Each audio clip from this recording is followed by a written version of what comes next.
ahead. Everyone, I pledge allegiance to the flag of the United States of America and to the republic For which it stands, one nation, under God, indivisible, with liberty and justice for all. Okay. Thank you, Art. Appreciate it. We're still looking for Charlie to show up here. Let me just, while we're waiting here to start, I wanted to take note of a couple people that are here. You know them all. Mindy Coe, who is our new DEC vice chair, and she's been a loyal participant with us. She's done us a lot for this club. And the other person I wanted to make mention of was Bryn Miller. She received the Turning Blue Award, which is given annually to an individual who has made the most outstanding contributions to elect Democrats. So I thought we ought to make a note of that. It's important.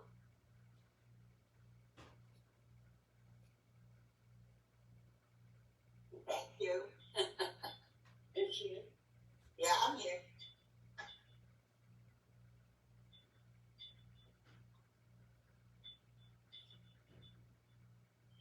I see Jane here from Ted Deutsch's office is here. Karen Brill. Hello, Karen. Welcome. We're glad you're here. Hey, by the way, we are 45 participants tonight.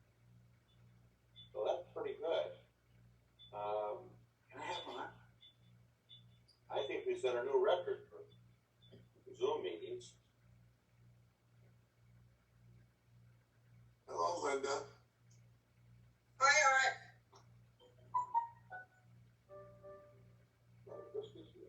Oh, Charlie is here. Let's let me introduce him. He's a candidate. Is he in the meeting now, Ed? Kevin? I'm waiting for the signal, but anyway, as you all know, he's running for the nomination for Democratic nomination for governor. He is going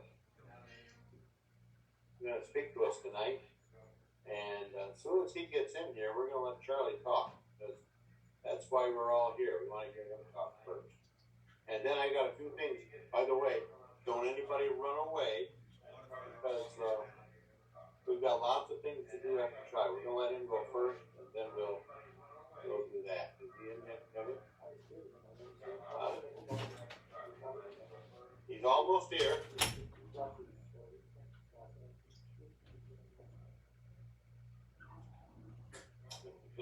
I'm waiting for him to point out. He's in. Okay. Okay. Good evening. You're going to unmute. Okay.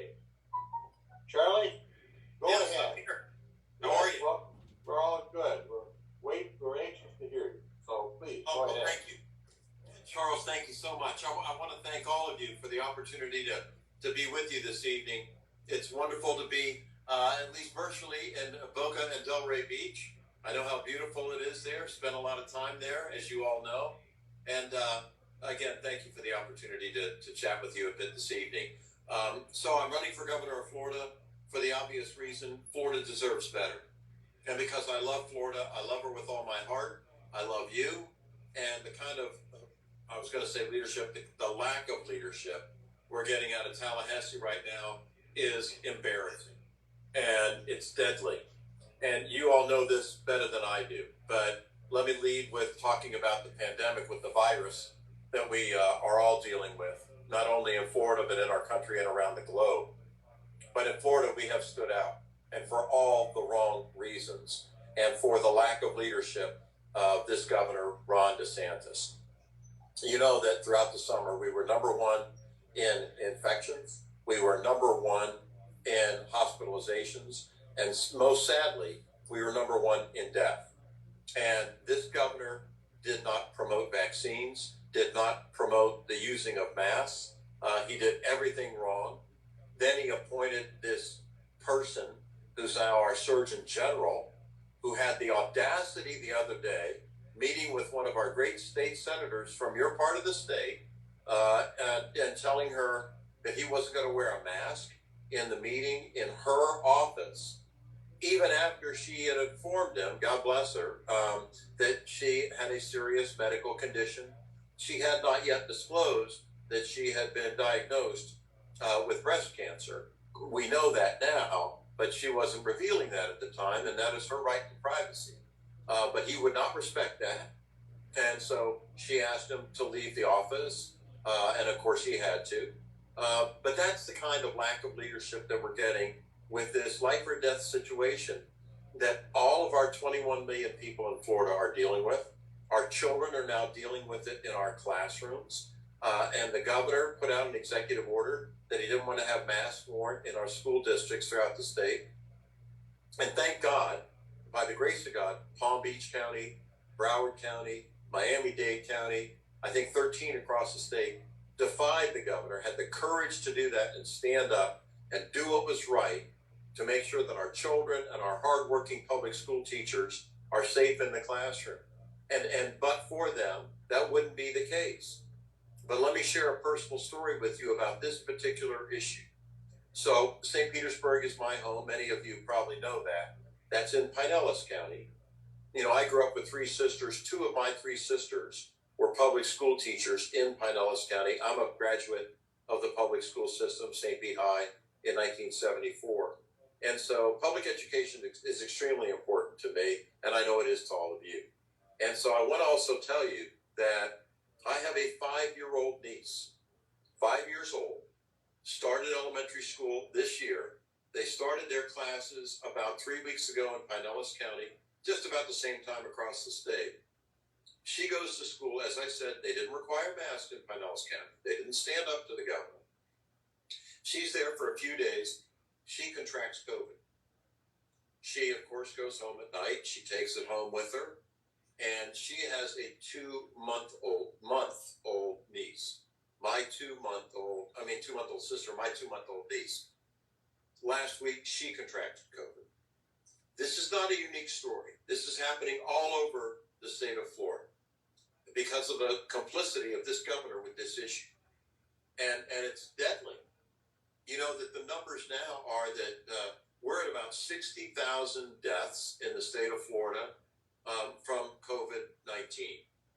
To put that into context, that's more than all Americans who died in the Vietnam War.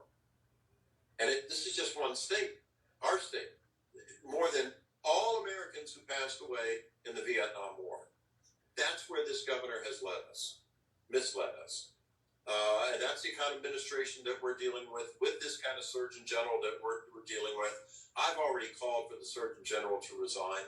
Frankly, the governor should resign himself. We know he won't do it. But it would be the right thing to do. Because as I said at the very outset, Florida deserves better. Let me go to another issue besides COVID, which is, front and center, number one, the most important thing going. The right of women to choose is going to be a huge issue in this campaign. Why? Because as we all know, the state of Texas passed a law that severely restricts a woman's right to choose. Sadly, the United States Supreme Court, not far from where I am right now, decided to take a pass on that, let it go through and become the law of the land in Texas. And guess what? Republican governors all over the country want to replicate the Texas law. Our Florida, our governor included. They've already drafted the bill in the Florida House of Representatives. As I'm sure most of you know also, the legislative session begins in 2022, just in January, right around the corner, right after the holidays. And that legislation will be part of that, trying to overturn Roe versus Wade in Florida the way they've essentially done it in Texas. So now he's got an assault out on the health of our children, our teachers, all Floridians, 60,000 of them, as I've said so far, when it relates to healthcare. Number two, he doesn't want to have the opportunity for women to continue to be able to determine their own healthcare decisions and exercise their right to choose. That's horrific. And let's talk about fundamental fairness. What did the governor do when we first got vaccines? This is pretty incredible and amazing. So, the vaccines really are a miracle, a godsend. And my dad's a family doctor. He practiced medicine in St. Pete, family doctor for 55 years. And he told me, he said, Charlie, ordinarily when you develop a new vaccine, it takes 4 or 5 years to bring it to market. I mean, it's that complicated. It's just not easy to do those kind of things.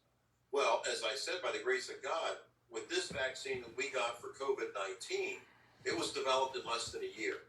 So it comes on the market when? Last December, at the very beginning, and then into January and the first part of 2021. So the governors all around the country get great authority to how to distribute the vaccine in their respective states. Governor DeSantis in Florida included. What does he decide to do? You've probably heard of Ocean Reef in South Florida. A very wealthy, mostly white, mostly Republican community in the northern part of the Florida Keys, Ocean Reef. He sets up what he calls one of his pop-ups, where he goes to distribute 3,000 or so vaccines to people who live in that kind of a community. And so he went to Ocean Reef. They gave out the vaccine to this largely white, Republican, wealthy neighborhood community. And a lot of those people end up giving contributions to the government. They're very happy with them. They got a shot. They don't have to worry about getting sick. That's outrageous.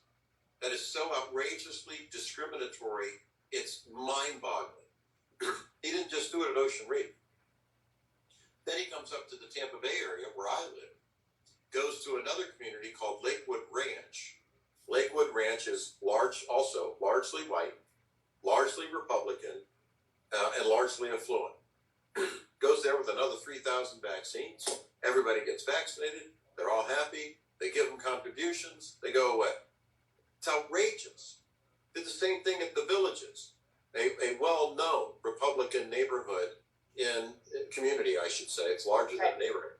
Community in Central Florida. So, this is the kind this is the kind of lack of leadership we're getting. And that's wrong. And that's why I'm running for governor. I've been your governor before.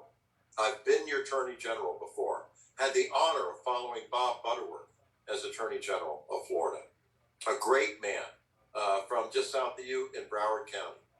This is the kind of leadership we need again in Florida. For too long, it has been a case where we have not had a governor who is supportive of public education, not supportive of a woman's right to choose, not supportive of being fair and equitable with healthcare distribution in our state. I'm tired of it. I enjoy being in Congress. It's been an honor to represent my hometown of St. Petersburg. But I got to tell you, I'm heartbroken for my Florida.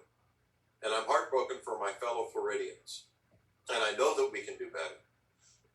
So let me tell you about the race so far. I've got a primary. Annette Tadeo from South Florida and Nikki Fried, the Commissioner of Agriculture. Good people, good Democrats. On the Republican side, it's just Ron DeSantis. So when I got into race back in May, we were polling about 10 or 12 points behind the governor. Fast forward to today, late October. We're now polling, in most recent polls, ahead of him, 8 to 10 points ahead of him. It's been remarkable. I thank God for it, the people of Florida. And I think that we have a great opportunity to turn Florida blue in 22. And I'm not just talking about the governor's race. These cabinet races are important too. The races for the state senate, for the state legislature, for school board, for county commission, city council, mayor. In my own hometown of St. Pete, we have a mayor's race a week from today. My friend Ken Welch, I think, is going to get elected mayor. I was one of the first people to endorse him. He's African American. Very excited about that. That will make history when he wins a week from tonight. But we have this great opportunity to do so many good things for Florida. And we are the swing state of swing states. So among the largest states in our country, number one's California, with just over 40 million people. Number two in size is the state of Texas, with about 30 million.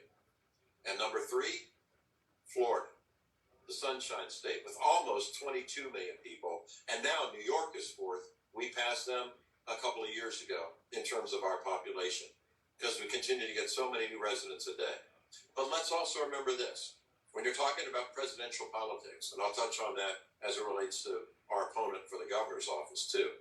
But when you're talking about presidential politics, we pretty much know what's going to happen in California. I have to take that out, but it needs graphics, and it needs it needs jazzing up. And hello, Charles, can you hear me? Yeah, I can hear you fine. We had someone just come in and they out here. Oh, okay, no problem. I'm sorry. No worries. So California, we know is going to be blue, right, in presidential elections. Then you look at New York, we know it's going to be blue. Then you look at Texas, we know it's going to be red. And then there's Florida. We're not sure what Florida's going to do because it's a purple state. Remember this, in the last gubernatorial election in Florida, our friend Andrew only lost by 0.4 of 1 percentage point. That's it. I mean, it was like the closest gubernatorial election in the history of our state. And some people think Florida's gone red. No, it's not. We still have more registered Democrats in Florida than Republicans. I wish the margin was bigger, but still, we're on top. I'd rather be us than them. So we do have a great opportunity. I'm excited about the race. I'm asking for your support. I need your vote. I need your excitement. I need your energy. You are the leaders of the Democratic Party of the Sunshine State. It is you who are active, whether it's where you are in Palm Beach County or Broward County or my home of Pinellas County. You're the people who are active, engaged, and make the difference in these elections. I would be honored to have your support. I'm honored to be with you tonight, even though it's just virtual, but it's a pleasure to be with you, and I look forward to your questions. And thank you so much, Charles, for allowing me to be able to do this and participate. Well, we're glad to have you here. Charlie, one of the things that concerns me most is that probably the Biden budget will get passed. I mean, it looks like it's going to pass, maybe even this week. I hope so. I think you're right. What I'm afraid of is that there's going to be a lot of programs like there was like it was with Medicare, you recall, where the states had opportunities. They're not. I'm concerned that some of those programs are going to continue. The new programs will work like that because they want to give states options. I understand that. But what will happen is that the governor, and for that matter, our U.S. senator, is just going to fritter that money away, either not take it, or they're going to build roads to nowhere, or spend it on charter schools, and all of that. Excellent point, Charles. Excellent point. And you're absolutely right. They will do everything they can to stand in the way of good progress. No doubt in my mind. They're already doing it with dollars that we send to Florida for education, holding the money back. Almost $3 billion that should have already been distributed to schools in Palm Beach County, in Pinellas County, in Leon County. I mean, that's their nature. That's how they do things. It's mean. It's not right. It's unacceptable. It's unconstitutional. That's why we need to elect a Democratic government. And that's why, change is on the way. Think about it. This election's just over a year away. It's not that far. I mean, the months this year have just flown by. But it's a great point. Another reason why we have to win. Another thing that concerns me is I see that our wonderful governor has now decided to invite all of the unvaccinated police and fire down here to go to work here and pay a $5,000 signing bonus. Unbelievable. Intentionally inviting people who have not been vaccinated to work in communities throughout the state of Florida. And what? Infect more people? It's shocking. And give them a $5,000 bonus to do it. Every day he comes up with something new that just blows your mind. Good. Harold, you got your hand up. Ask away. Yeah, there are two things. What you're doing right now in discussing what Scott, what Rubio, what the governor has been doing over the last 3 years.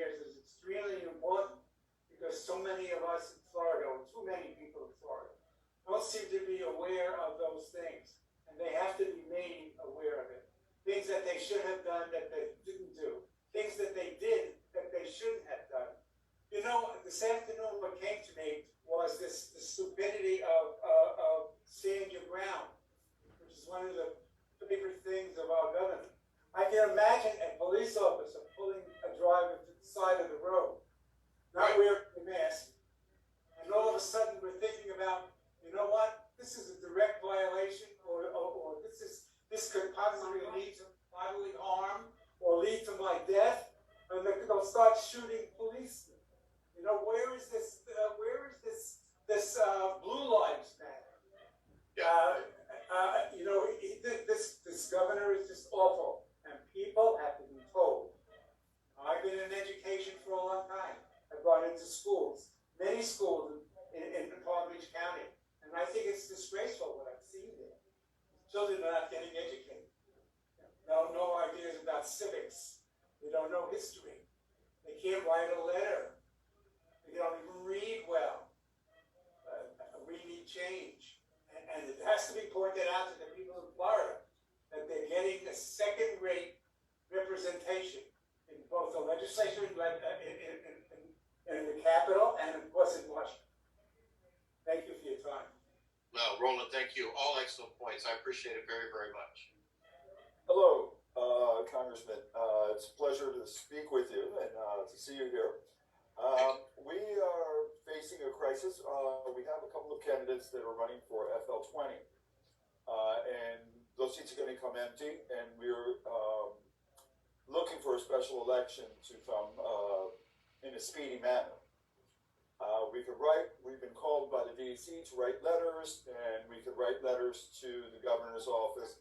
I don't know what impact that would have going into DeSantis's mailbox. What else can we possibly do to force a special election as soon as possible to fill those seats? Well, great question, Roland. And I'll tell you this, you know, it is within the governor's purview, within the authority of the governor. I mean, I remember because I did it, to set the dates of those elections within certain parameters. But that's where we need to focus. And he may or may not be swayed by our communication. But, you know, you never know unless you try. And so I would encourage those who've already encouraged that kind of activity because it is important. It can make a difference. The press might end up reporting on it. You never know. You know what I mean? And so I think it is worthwhile. It's not easy, but it's important. It's making sure democracy continues to move forward. I have a connection with the political press. Yeah. Would I be able to give him Philip's number and get in touch with you to make a comment with Alex Doherty? Absolutely. Absolutely. Because Please. that's what we need. We need to pressure. We need the public to pressure. That's right. Publicly, you know. So I'll get in touch with you because I'll have him call you. Beautiful. Thank you. And I will see you on the 8th because I just got notice that you'll be speaking for my club. And Right. Thank you so much for sharing your time. It's my pleasure. Thank you for sharing yours, all of you. Charlie, another question. Mm-hmm. You know, looking at the 13th, 14th, and 15th Amendments, I'm convinced that some of the members of Congress and, of course, Trump himself, were all participants in this little insurrection that we had on the 6th of January. They should be, I don't know what the vehicle is going to be, but they are barred from serving in the federal government again. If they're found having participated in that, I believe. Oh, I couldn't agree with you more. I mean, you know, it's called a coup. I mean, let's call it what it is. The former president of the United States tried to take over the government of the United States while he was still the president. Remember, it was January 6th. Joe Biden wasn't sworn in until January the 20th. And, you know, thank God that Speaker Pelosi has put together the January 6th investigative committee in the House of Representatives that has now become, as you all I'm sure are aware, bipartisan because of the courage of Liz Cheney and Adam Kinzinger. So it's a bipartisan operation. They will get to the bottom of what's happening.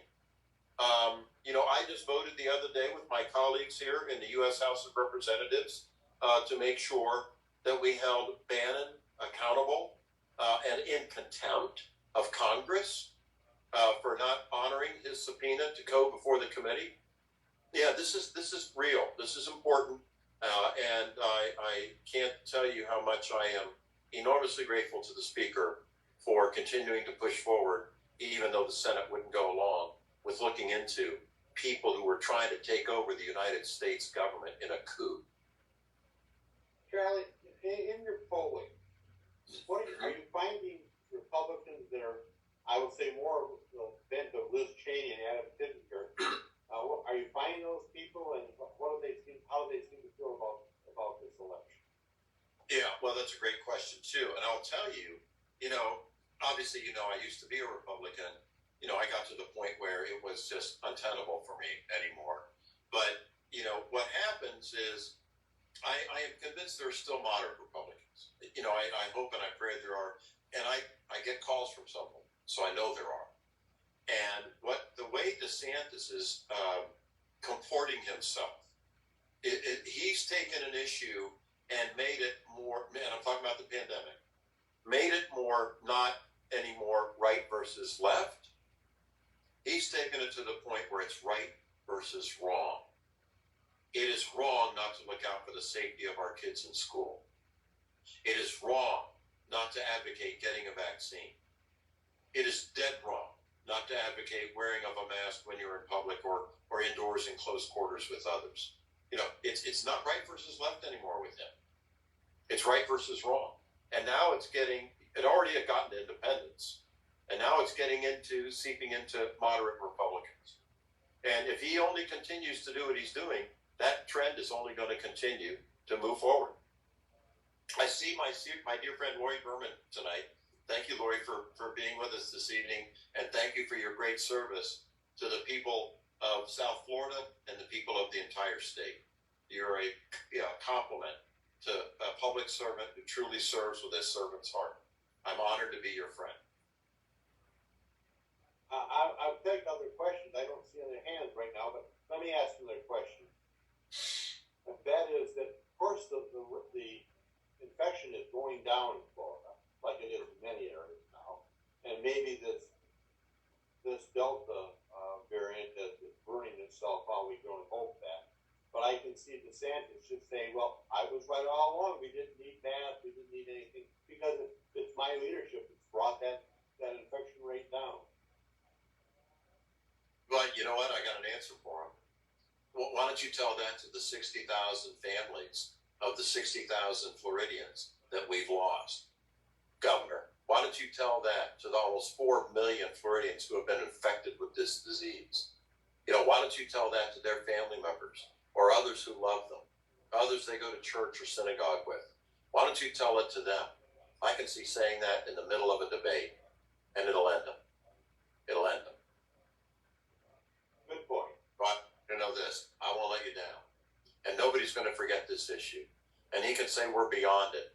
But how do you go to the 60,000 graves all across Florida and say that? How are you that cold-hearted, Governor DeSantis, to say something like that? And I'm going to have to run. I got another call at 8 o'clock. But thank you so much for having me. Thank you for coming and speaking to us. We really appreciate it. God bless you. God bless you. 22 is almost here. 22, Florida Blue. I love you all. Look forward to seeing you in person. Have a great evening. Yeah. Thank you. All right. We've got 64 on the call. That's pretty good. I think we lost some. But anyway, so let's move back to the agenda. I think I already. There's nothing scheduled for the next 30 days. Yes, By the way, I can help you create, Linda, delete. Alexa, stop. a little bit about the luncheon now, and I'll put up something here for people to look at too. That would be great if you could put the slide up for me. I am really, really, really excited, guys. We are going to have a fabulous event. Unfortunately, you can't see it. Oh, well, here it comes. Wait. Can you scale it down a little bit more? Certainly. Reduce it a little bit more.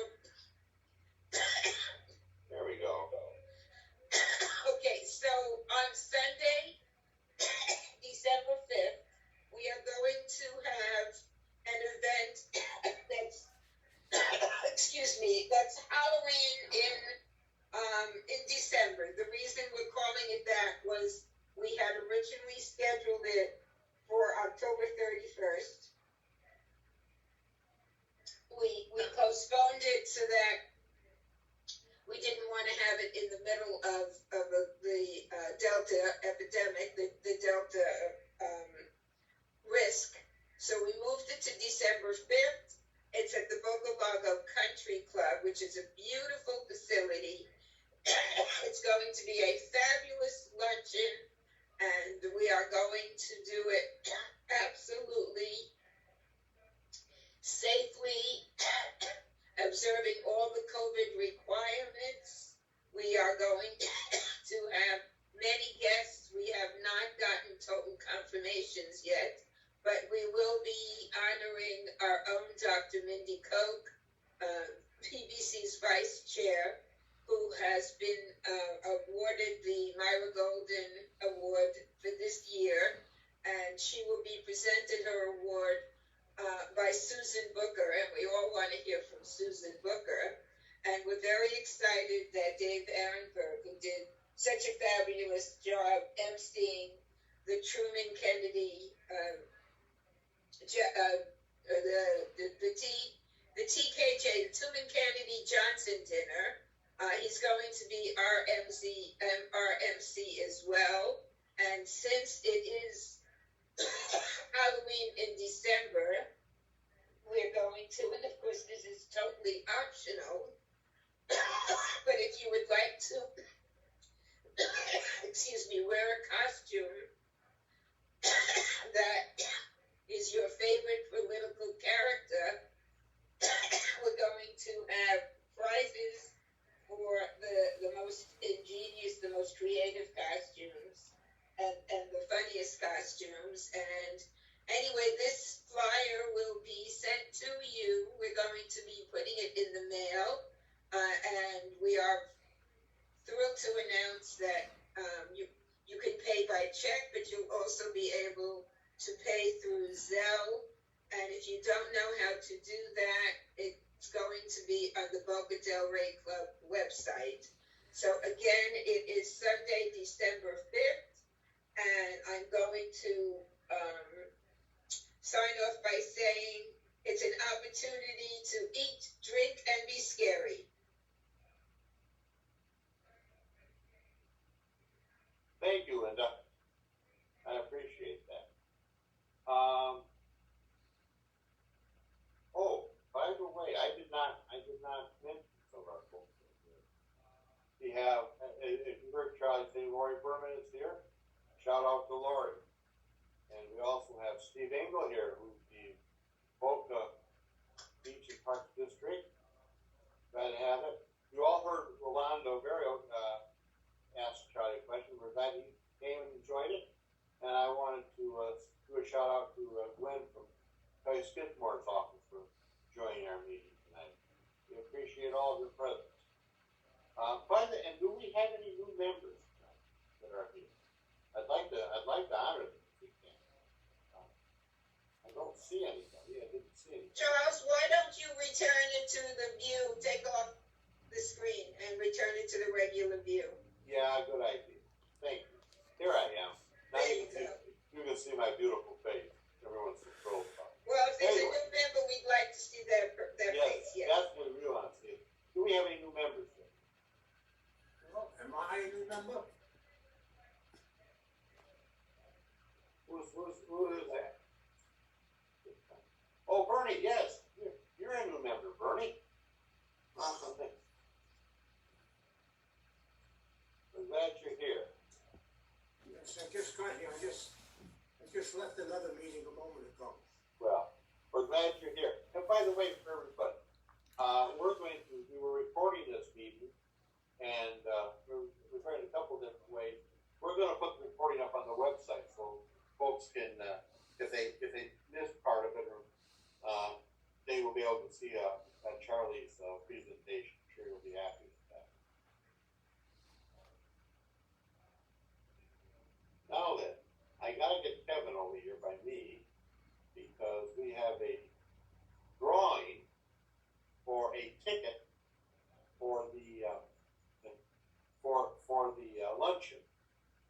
ticket available for luncheon.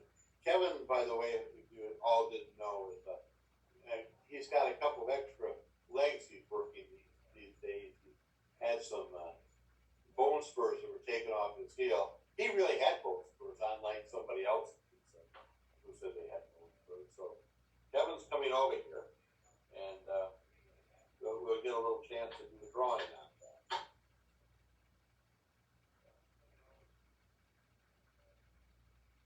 Yeah, he's working his way over. I didn't hear anybody. Did I miss any other new members?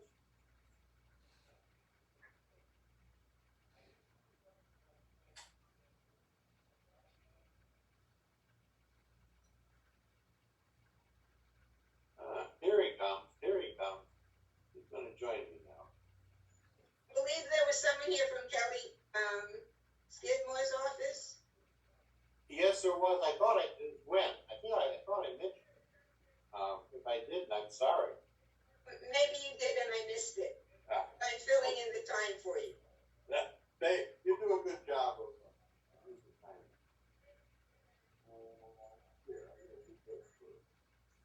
Let's let we're going to let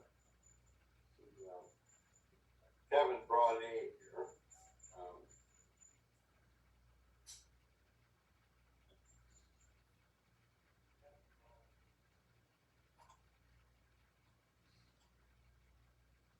Okay. We pull the name out, and it's Perry Nation.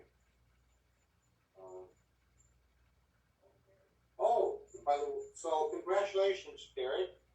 We'll have a ticket for you. We'll get in touch with you and get that on to you. And I wanted to check. We got some more messages too.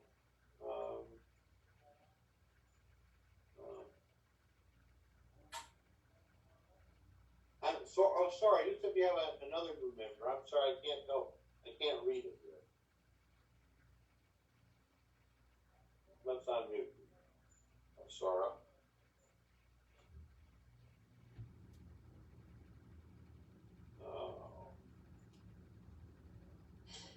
The name is in the chat. I don't know who it is, but it says from Lasmir Luberis to everyone. Hello, all. I'm a new member. Thank you so much for having me. So whoever that is, that's a new member. Lasmir. It's like Lasmir Gand. Never read his name. Lasmir. All right. Thank you. Well, I think unless someone has something further, Charlie gave us a lot to think about tonight. We're looking forward to getting the other candidates to speak to us in the coming months. Oh, I know one thing I did want to say. We of course don't meet again in November because of the luncheon, and also we won't meet in December. But we're going to meet in January, it's the fourth Tuesday of the month, and unless something terrible happens, which given this governor, anything can happen, we are going to start meeting in hybrid meetings again. We'll go back to the South County Civic Center. So I'm looking forward to everyone being there. And again, we will of course follow guidelines and be safe about how we're doing it because of the cold. Does anybody else have anything they want to add? I don't see any hands go up. Well, everybody, thank you for coming. We really appreciate it. We appreciate you hearing your comments. Bruce Kaplan raised his hand. Thank you. Oh, I didn't see. There he is. Who was that, Mindy? Who was that? Was that just you, Mindy? Was that you just now, Mindy? Oh, where's Linda? Thanks, Linda. Yeah, did I miss Crist? Yeah, Bruce, we did, but we recorded the session, so we're going to put it up on the website so you'll be able to see it, so you'll be able to play it back. So we'll have that for anyone that wasn't able to see it or see all of it. We will have it up there. Okay, so what do you have to say? Do you like him or Nikki Fried? sorry, Bruce, what did you ask? Do you like how he sounds? What do you think? What do you have to say? Well, he made the point that I'm sure many other, that Nikki Freed and who was the other kid? Can't remember. Thank you. Thank you. I have memory good for 3 feet or 3 seconds. Charles, I have a question. Let us finish with me, please. Thank you. Oh, God, sorry, I thought you were finished. No, sorry. Right, Charlie, go ahead. Bruce, I really think that you should watch the video and come to your own conclusions. Yeah. And let Sora speak, please. All right, did you like him? No. I'm trying to get you not to ask that question, Bruce. It's not appropriate. Well, what is your opinion? It's not appropriate. Sora, Okay, yes. Can I post the link to that interview with Charlie Crist like on my Facebook page? Yes, you can, but we gotta get the recording set up and get it there. And by the way, if anybody knows, that's going to be a long recording with a lot of extra stuff in front. I'm going to have to pare it down. If anybody has a quick idea about some video editing software, I sure would like to take it. We'll get some of the stuff in front of Charlie when we're all talking and waiting. We'll get that out of there. So I'm sure you don't want to watch us all look at each other. Anything else? Okay, thank you all. I appreciate it, and I think we can say good night to all. And Sean, I'm sorry, Bruce, did you have a question? Okay, no, I can't hear it. We'll get Bruce to ask that question. Bruce can post this question up. We can go through it. Thank you so much for everybody being here. We set a new record for attendance, and I know Barbara Dundee asked, are we endorsing them? In the primary, as you all know, the clubs are prohibited from endorsing a specific candidate. Anyone of you who wants to work on one of those candidates' campaigns, you're certainly welcome to as a private citizen. You're certainly welcome to. But as far as the club goes, we will not be endorsing a specific Democratic candidate. So again, thank you all. Have a good evening and stay safe.